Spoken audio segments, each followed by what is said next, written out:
เธอขอตั้มทีดินี่นะผมก็จะมาสอนลงเสียง ROV เป็นเสียงสยามนะครับผมโทษทีพอดีพี่ชอบตั้ม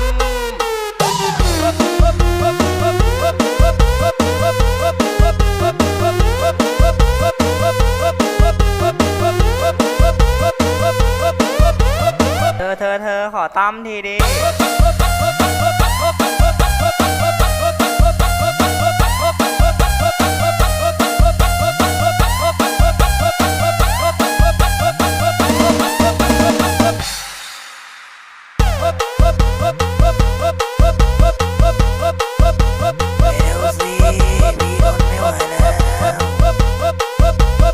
โทษทีพอดีพี่ชอบตั้ม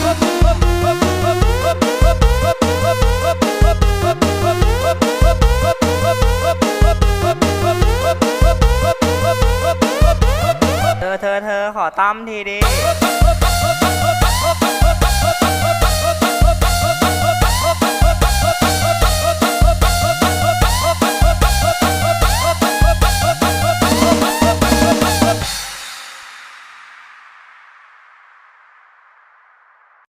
เธอขอตั้มทีดิ